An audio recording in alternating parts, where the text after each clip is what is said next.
If you are in the market for a new academic planner or are just looking to mix up your planners mid-year, I have the perfect planner for you.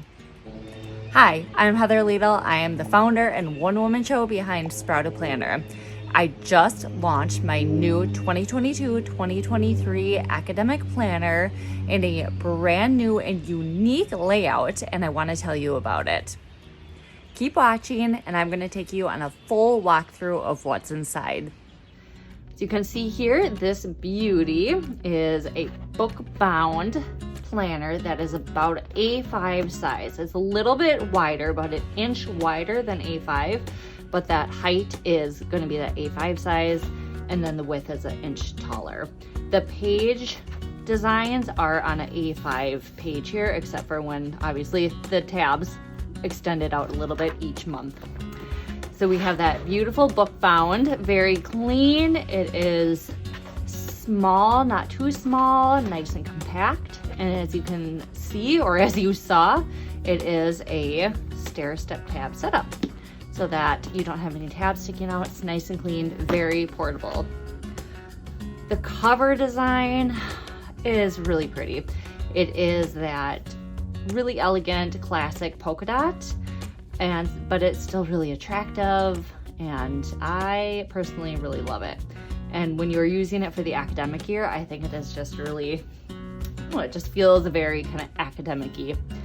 So that is I'll show you the back. The color palette, as you can see, is a grayish color palette. Even the polka dots are a darker to lighter gray. And then inside here, you can see it's really almost a bluish gray too. So the end pages are that bluish gray. The ribbon is kind of a charcoal bluish gray. And then the tabs have a kind of a descending or ascending grayish bluish palette color. So it's nice and neutral. Let's talk about the paper. It is a nice, thick 80-pound paper. It feels really good in hand, and it feels that nice, luxurious thickness. As you can see here, it is a white color. I won't call it bright white, but it's just a nice white. It handles pen very well. There's really no bleed. There is no ghosting. It's just really nice paper. It's smooth, but it does have a little bit of tooth to it as well. I really like it.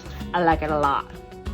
Okay, so I'm just gonna walk you through the planner now, kind of like MTV Crib style, except for it's planner style. I would have totally watched that, by the way. MTV Planner Cribs, or Planner, what would it be? MTV Planner? MTV, I don't know. Anyways, I would watch it. I would totally watch it all day long. So anyways, here's the cover page. Going into a little welcome letter. And then moving into how to use this planner. So this planner, along with all the other Sprouted planners, were designed with really 3 elements in mind. So we have intention, reflection, and simplicity. So everything, the monthly layout, the weekly layout, and the monthly reflection, everything is designed with those key things in mind here. So I talk about that here. I show the layouts, kind of give you a brief walkthrough, but I also say right here, there are no rules, no tutorials, no how-tos. Whatever works for you, do it that way. The boxes in the weekly spread are unlabeled, except for Monday, Tuesday, the days of the week. But everything else is really not labeled so that you can do what you want with it.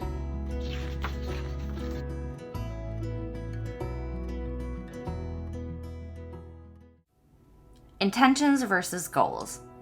While many other planners focus on goals, Sprouted Planner focuses on intentions, which is the reason and purpose behind your actions. It's your state of mind about something. Goals are an outcome and achievement based. So really, there is a hierarchy of goal setting, and it starts with values. Once you identify your values, then you set your intentions around those. And if you goal set, your action plan flows from your intentions. So Sprouted's focus on that middle part is partially what makes it unique. So as you plan your day or week, there is space to write down where you want your mindset to be and the reason behind your plans. For example, if meaningful work is one of your values, then your intention for a workday could be to bring joy and focus into every task.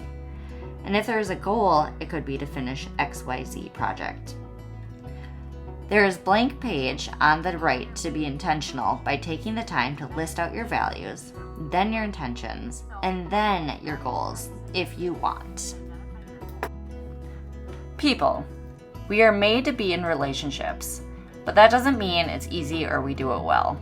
So one of the most valuable practices you can do is identify your home team, your closest 15 to 20 people, and set intentions around maintaining those bonds, because life gets busy and time gets away from us. The blank page is the space to do just that. Reminders.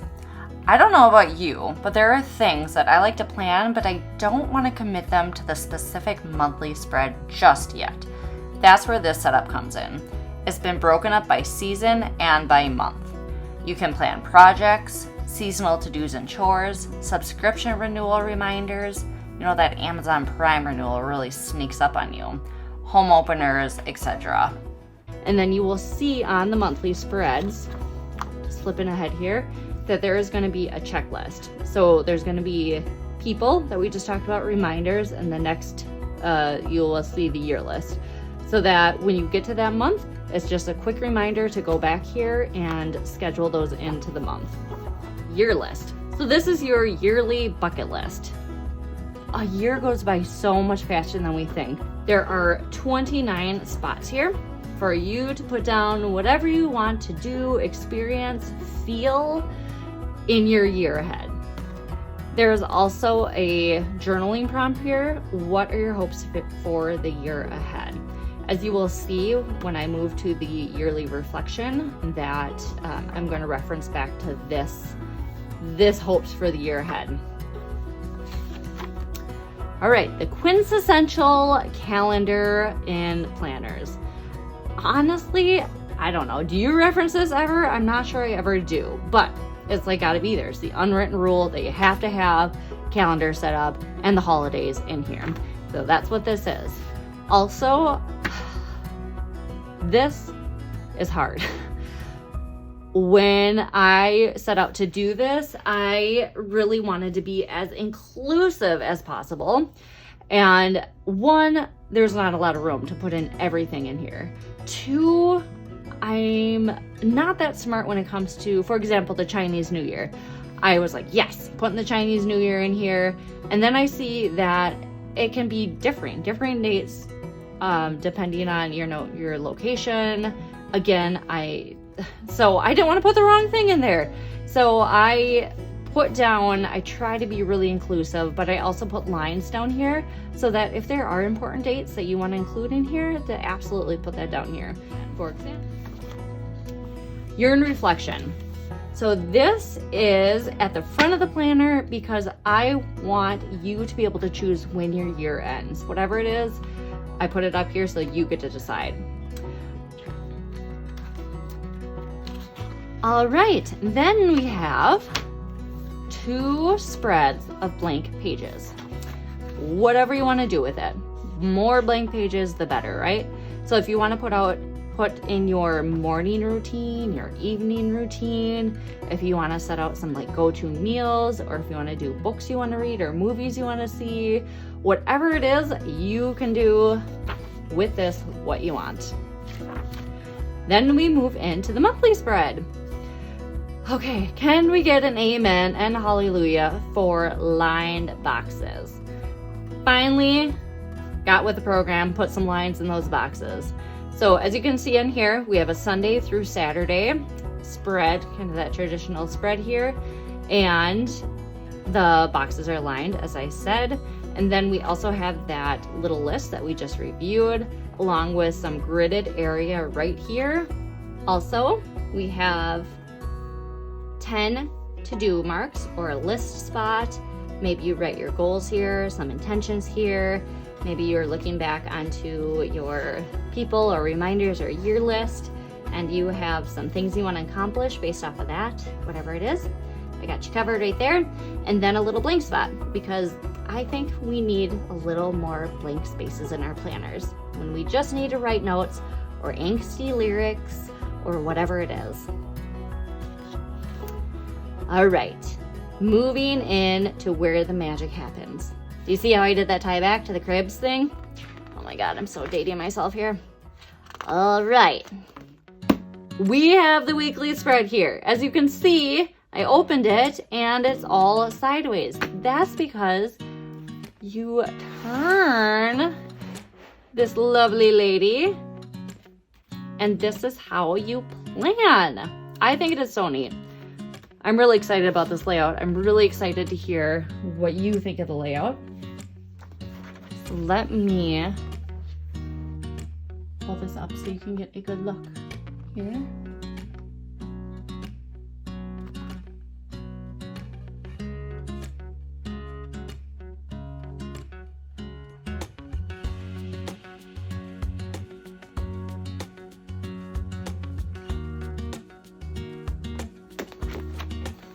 So I have a letter piece of paper here, and I want to hold this up in comparison.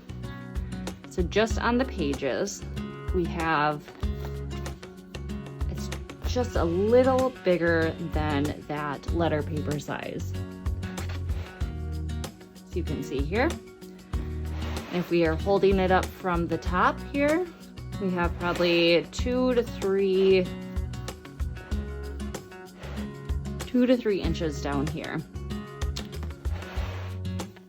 So when you are using it on your desk, it is, if you think of it just a little bit bigger than that letter size piece of paper, that is how much space it will take up or not take up.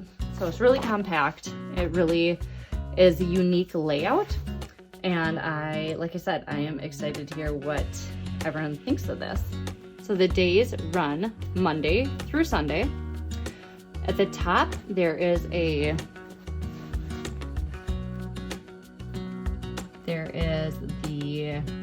gray boxes up here where you can set your intention or a focus for the day, for each day of the week. And then the days run from 5 a.m. through 9 p.m. And each day gets its full day. As you can also see that I had the light gray grid to help you keep in the lines, and then the hours are laid out in between the boxes so that you do have a half-hour indicator. Moving down here, there is a continuation of the days of the week. So this is so you can really plan day-specific things on here. So if you want to meal plan, if you want to do a gratitude list, if you want to do a top 3 of the day, however you want to do it, anything that is day specific, there's additional boxes down here for that. There is also 2 columns of to-do lists, or if you just want to make a list, you have 2 columns here.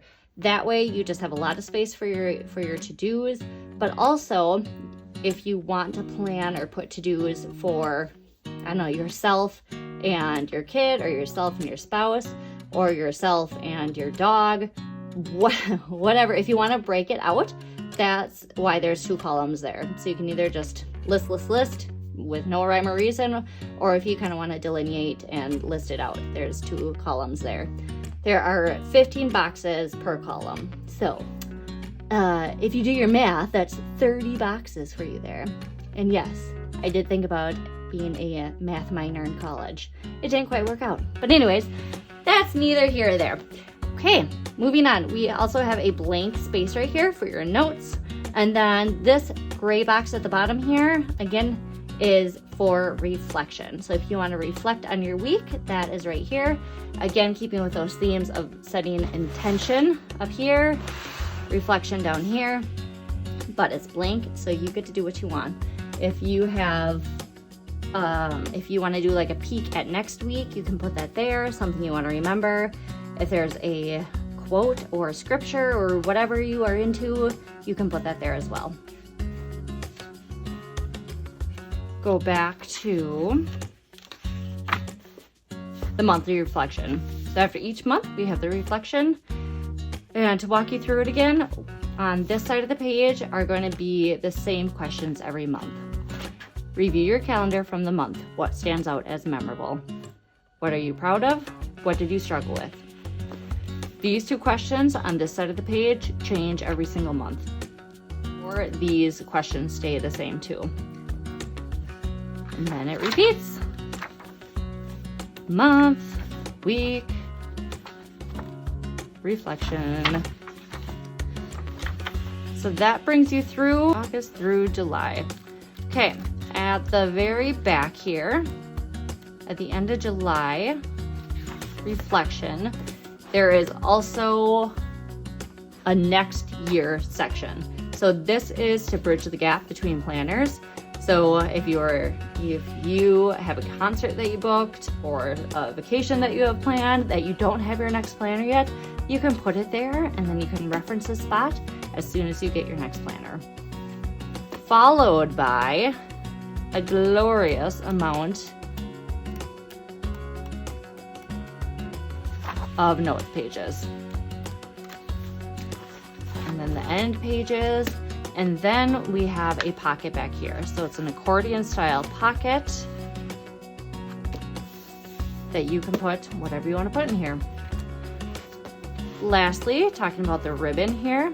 So you can see it's a nice long ribbon and that it does fit very nicely well past that corner to keep your spot. So that is the Academic Sprouted Planner. This is a brand new design this year. I can't wait to hear what people think of it, if they like it, or any feedback you have. I'm really excited about it. I think it's just gorgeous. I think it is a unique offering, the layout, and that I just can't wait to get it into your hands and so that it can serve you and you can live out of a place of intentionality and do a little reflecting as well, and then just live a simple life too. So there you have it. Now that you've had a chance to look at the inside, what do you think? What is your favorite feature of the new planner? Is it the front pages, the front work you do? Is it the monthly layout with the lines? Is it the weekly layout where you turn it to plan in it? Or is it the monthly reflection? What is it? I would love to hear what you're most excited about. Please let me know down in the comments below. And if you like this video, could you please do me a huge happy favor and just hit that like button? That's all I'm asking. And if you want to be notified of whenever I have new videos posted, if you could also hit that subscribe button, that would help me a lot. That is telling me that people want to see what I have to say, and I will try to deliver. So thank you guys. I hope you love it. Check out sproutedplanner.com for all the beautiful accessories that are matched to go with this as well. Thanks, and I'll catch you next time. Hello and welcome to the walkthrough of the, there's a bug on here. Or there's that bug again. Shoot. Go. Move along.